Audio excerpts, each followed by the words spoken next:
Professor Cid Mauro, assessor de ensino religioso da Secretaria de Educação do Estado do Acre, com vocês do sexto ano, na aula 5.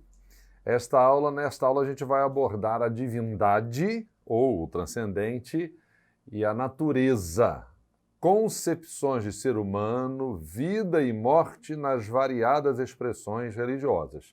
Evidentemente que a gente, numa aulação, não vai abordar todas as expressões religiosas, mas, de um modo geral, como é a concepção de ser humano, concepção de vida, concepção de morte nas religiões e também no contexto da natureza, não é? As religiões, todas elas têm uma narrativa da criação do mundo, das origens.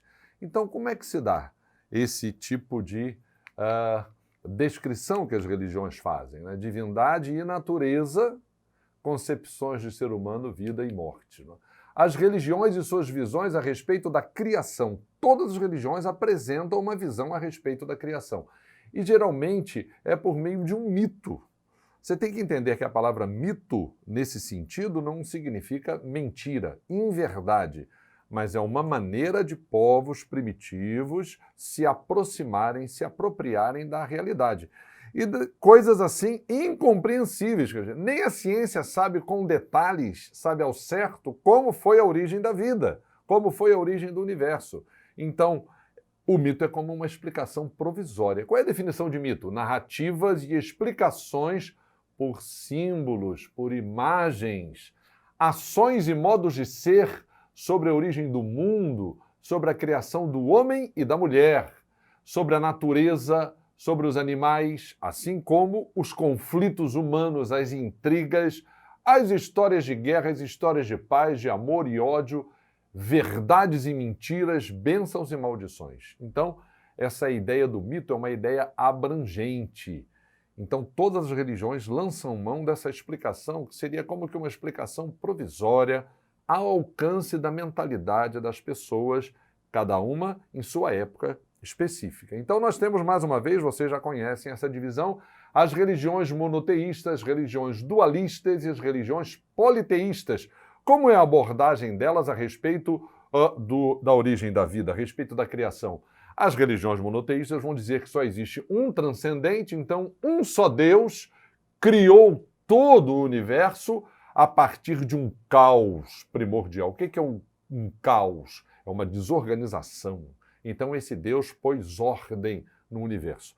A natureza toda ela é perfeita, harmônica, sábia, e essa ordem foi por meio de um Deus. As religiões monoteístas entendem assim. As religiões dualistas, elas já têm outra ideia. Sempre houve dois princípios desde o início da criação. O bem e o mal, como que disputando espaço, né? Então, princípios contrários, o bem e o mal, coexistem desde a criação. A visão das religiões dualistas é diferente. Elas acham que dois princípios, o bem e o mal, o espírito e a matéria, a luz e as trevas, sempre coexistiram e como que medem forças desde o princípio, desde a criação do universo, não é? E as religiões politeístas? Uma religião politeísta, ela acredita em vários transcendentes ou várias divindades. Então, vários deuses, cada um ao seu modo, participaram na criação. Cada um deles teve uma tarefa, teve um espaço, teve uma função na criação. Então, essa é a visão das religiões, de um modo geral, dentro da tipologia, né, monoteístas, dualistas e politeístas, a respeito da criação. Religião e suas visões a respeito do ser humano. Dentro do escopo da criação, digamos, a obra-prima de Deus, dos deuses, foi a criação do ser humano, homem e mulher.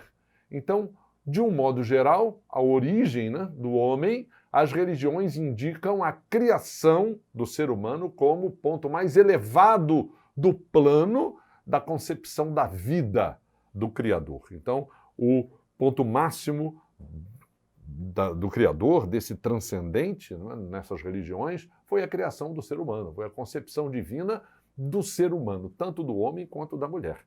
Então, essas religiões dizem que o ponto máximo da história da natureza foi a criação do ser humano, e nas religiões monoteístas foi um Deus que fez isso, não é?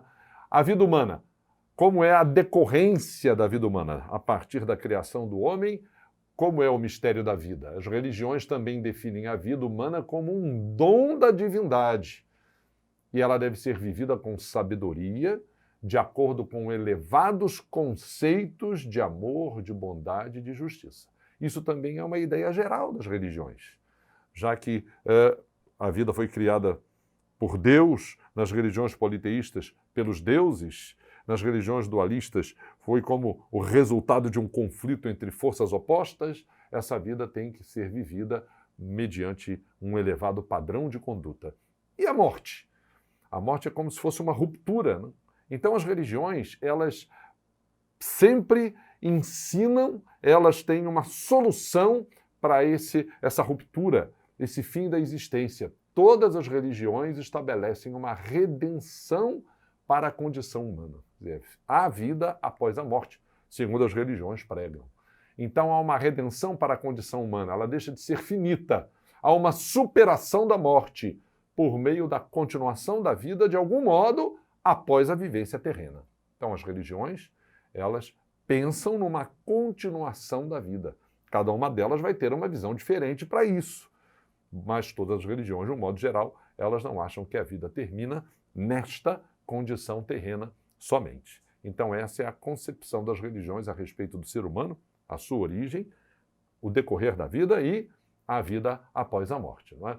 Então, já que nós estamos falando nessas concepções de vida, nós vamos abordar duas coisas que são importantes para as religiões, que são a valorização da vida, dentro dessa concepção de ser humano, dessa concepção da criação do mundo, e a valorização da natureza. Então, o papel das religiões na conscientização pela valorização da vida. Então, a valorização da mente e do corpo. As religiões pensam nisso. Não agressão, nem a si mesmo e nem ao outro. Há pessoas que começam a agredir a si mesmas. E como é que uma pessoa vai preservar, vai respeitar o outro se agride a si mesma? Então, a não agressão a si mesmo nem ao outro, a escolha de amizades e conversas construtivas.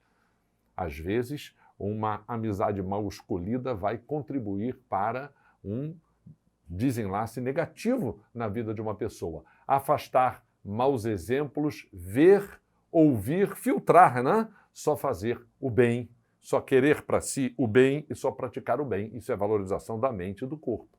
Isso é valorização da vida. Valorização do contexto de vida. Às vezes a pessoa quer valorizar a sua vida, mas o contexto que ela escolhe, então tem que haver uma influência positiva e não uma influência negativa. Frequentar ambientes saudáveis. Tem que haver uma seleção do ambiente, das companhias, aonde a pessoa vai viver. Fugir do contexto onde há influência negativa. Valorização da vida implica escolha correta do contexto onde a vida vai se desenvolver. Valorização dos estudos. A escola é o lugar primordial, os estudos são fundamentais para a profissão que a pessoa vai ter. Ela vai se sustentar, vai sustentar os filhos, vai ter uma relação conjugal, vai equilibrar-se nessa relação também no aspecto econômico. Então, valorizar o espaço e as oportunidades que a escola oferece. Esforço e bom preparo nesta fase atual. Estamos enfrentando uma fase diferente. A escola foi para casa. Há dificuldades, há problemas de internet, há problemas de localização onde um e outro mora, necessidade de pegar material na escola, mas vamos, então, redobrar o nosso esforço, valorizar as oportunidades que estão sendo oferecidas para nós. Né? Planejar e preparar desde já o projeto de vida. Valorizar o estudo é desde já preparar um projeto de vida. Valorização da vida, valorização do projeto de vida. Valorização do projeto de vida. A vida de cada um já começou. Sua vida não vai começar, já começou. A disciplina, a aplicação dos estudos são fundamentais na preparação para o bom emprego no futuro. Vocês são do sexto, estão começando uma nova fase, vindo lá dos anos iniciais. Tem que pensar nisso, sem dúvida. Valorização de princípios éticos, o certo e o errado.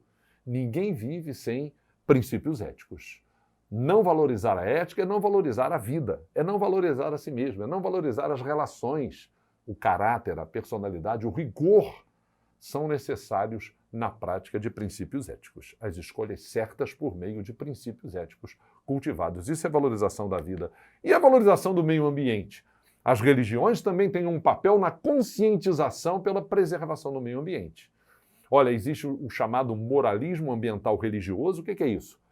Como as religiões valorizam o meio ambiente. E existe o moralismo ambiental secular. Quer dizer que só respeita o meio ambiente quem é de religião? Não, tem pessoas que não têm religião e que também respeitam o meio ambiente. Então, o respeito ao meio ambiente pode ser no aspecto das religiões e no aspecto fora das religiões. Chama-se o aspecto secular, tá? Leigo, né? De respeito ao meio ambiente. Então, o homem, em íntima relação com o transcendente, nas religiões não diz que o homem foi criado por Deus. Se ele foi criado por Deus, ele vai ser o primeiro a preservar a natureza como uma dádiva divina. A natureza é uma dádiva para ele e ele é uma dádiva para a natureza. Esse é o aspecto cristão. E no aspecto não cristão, a natureza por si mesma possui valor. Eu não preciso ser um religioso para valorizar a natureza. Por si mesma, ela tem valor. E os valores da natureza devem ser defendidos. Como a gente defende os direitos humanos, temos que... os direitos da natureza, né? Porque sem a natureza a gente não sobrevive, né? No aspecto religioso, a natureza, dentro da antropologia é o estudo do homem, antropologia cristã, valorização do estudo do homem, antropologia não cristã, eu coloquei ali pagã, porque é uma antropologia não necessariamente de aspecto religioso. Na antropologia cristã, a natureza pode ser conscientemente explorada porque ao homem foi dado domínio incondicional sobre ela. Cuidado, né? A natureza não pode ser explorada de maneira violenta, de maneira não consciente. E no aspecto, eu chamei de antropologia não cristã, não religiosa, coloquei pagã, não é? A natureza não pode ser explorada com desconsideração em respeito aos seus objetos naturais. Quer dizer, não é tanto dependendo de uma religião que alguém vai respeitar a natureza porque tem uma religião, mas vai respeitar a natureza pelo valor intrínseco, o valor que ela mesma tem. Nesse sentido que eu disse, coloquei pagã de propósito, dá a impressão que é um aspecto negativo, não, mas é um aspecto positivo. Porque a natureza não pode ser explorada com desconsideração, porque devem ser respeitados os seus objetos naturais. Ok?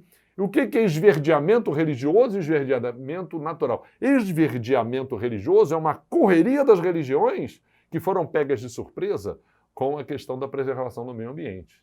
Algumas religiões despertaram tardiamente para a importância da preservação da natureza. Nós já estudamos religiões que, pela definição das suas próprias doutrinas, elas preservam a natureza, que são, por exemplo, os indígenas. As religiões indígenas têm já embutido com elas o respeito à natureza.